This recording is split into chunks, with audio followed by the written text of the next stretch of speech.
दोस्तों आप जानते ही हैं जब हम पानी को गर्म करते हैं तो वो भाप में बदल जाता है। असल में पानी ही नहीं बल्कि कोई भी लिक्विड जब वेपर में बदलता है तो उसे काफी सारी हीट की जरूरत होती है जिसे लेटेंट हीट ऑफ वेपोराइजेशन कहा जाता है।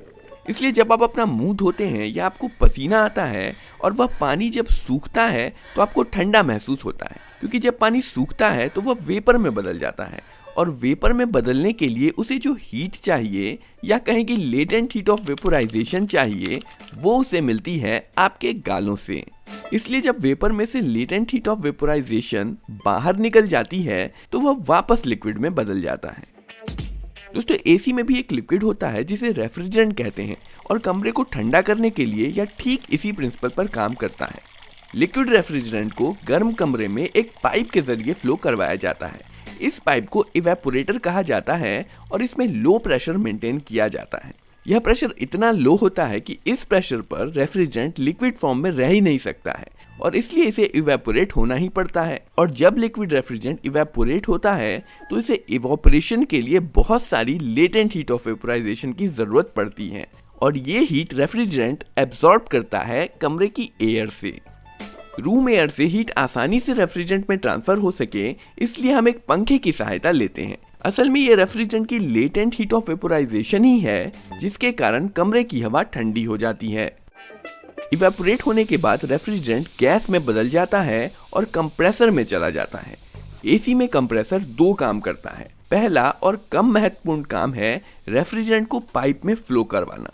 दूसरा और सबसे ज्यादा महत्वपूर्ण काम है रेफ्रिजरेंट का टेम्परेचर बढ़ाना। जी हाँ दोस्तों, शायद आप अपने अनुभव से ही जानते होंगे कि जब किसी गैस का प्रेशर बढ़ाया जाता है तो उसका टेम्परेचर बढ़ जाता है। अगर आपने कभी साइकिल में इस चाइनीज वाले पंप से हवा भरी है तो आपको पता होगा कि इसका ऊपर वाला पोर्शन गर्म हो जाता है। यह मेनली हवा का प्रेशर बढ़ने के कारण ही गर्म होता है। यहाँ पर यही काम एसी का कंप्रेसर करता है। कंप्रेसर इवेपोरेटर से आती हुई ठंडी गैस का प्रेशर इतना बढ़ा देता है कि इसका टेम्परेचर कमरे के बाहर मौजूद सराउंडिंग टेम्परेचर से भी ज्यादा हो जाता है।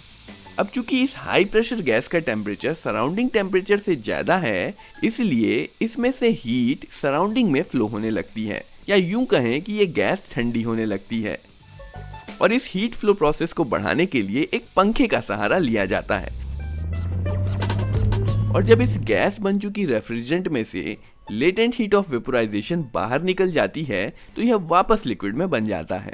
अब यहाँ पर ध्यान देने वाली बात यह है कि कंडेंस होने के बाद भी रेफ्रिजरेंट का टेम्परेचर काफी ज्यादा होता है और अगर इसे ऐसे ही कमरे में अंदर भेज दिया तो कमरा कभी ठंडा नहीं हो पाएगा।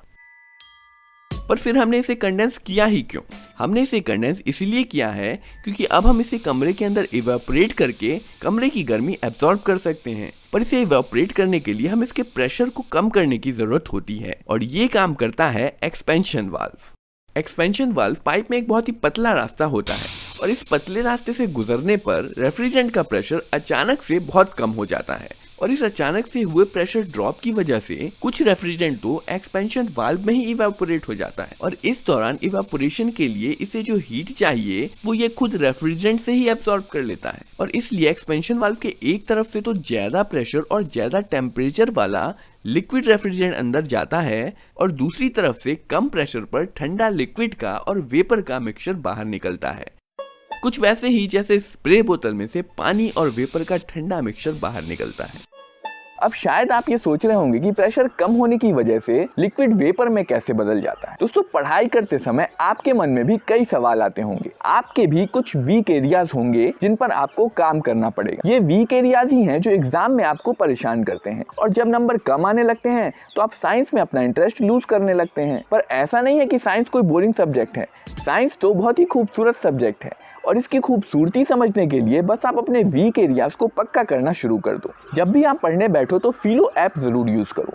जब भी आप कोई प्रॉब्लम फेस करते हो तो उसकी फोटो खींचकर फिलो ऐप पर अपलोड कर दो। फिलो ऐप मात्र 60 सेकंड्स के अंदर आपको एक एक्सपर्ट ट्यूटर से कनेक्ट कर देगा। फिर आप उनसे समझ के पढ़ो। आपकी जो भी प्रॉब्लम है ट्यूटर लाइव 1 to 1 आपको समझा देंगे। आपको डरने की या शर्माने की कोई भी जरूरत नहीं है। तो दोस्तों है ना ये कमाल की चीज। साइंस समझने के लिए सवाल पूछो, अनलिमिटेड सवाल पूछो। जब तक आपको समझ में नहीं आता है तब तक पूछो।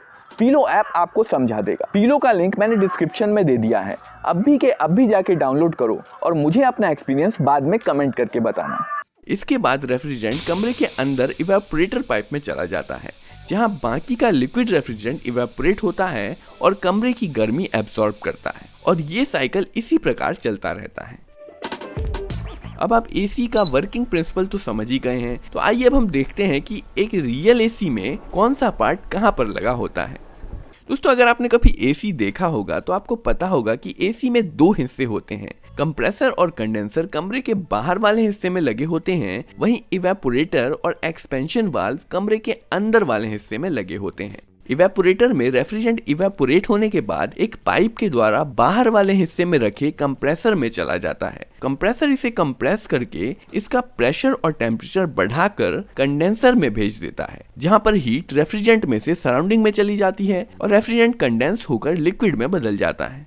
इसके बाद ये गर्म लिक्विड रेफ्रिजरेंट एक पाइप के माध्यम से कमरे के अंदर वाले हिस्से में चला जाता है, जहां पर ये लिक्विड एक्सपेंशन वाल्व से पास होता है। यहाँ पर रेफ्रिजरेंट एक पतली जगह से पास होता है, जिसके दूसरी तरफ लो प्रेशर होता है। इवेपोरेटर के एग्जिट पे एक टेम्परेचर डिटेक्टर लगा होता है, जिसके अंदर एक गैस भरी होती है। जैसे ही इवेपोरेटर का एग्जिट टेम्परेचर बढ़ता है, डिटेक्टर के अंदर मौजूद गैस का प्रेशर भी बढ़ जाता है, और ये गैस इस स्प्रिंग पर दबाव बनाती है, जिसके कारण वाल्व कुछ ज्यादा खुल जाती है और ज्यादा रेफ्रिजरेंट इवेपोरेटर में जाने लगता है और कमरे की कूलिंग भी बढ़ जाती है। जब कूलिंग बढ़ जाती है तो डिटेक्टर का टेम्परेचर घट जाता है और इसके अंदर की गैस का प्रेशर भी कम हो जाता है, जिसके कारण वाल्व कुछ हद तक बंद हो जाती है और इस प्रकार रेफ्रिजरेंट का फ्लो ऑटोमेटिकली कंट्रोल होता रहता है। कमरे की गर्म हवा को इवेपोरेटर पाइप के ऊपर से फ्लो करवाया जाता है, वहीं रेफ्रिजरेंट इवेपोरेटर पाइप के अंदर फ्लो हो रहा होता है और इवेपोरेट होकर हवा की गर्मी एब्सॉर्ब करता रहता है। एसी में सिलेंड्रिकल टाइप का पंखा इस्तेमाल किया जाता है ताकि यह कम जगह घेरे।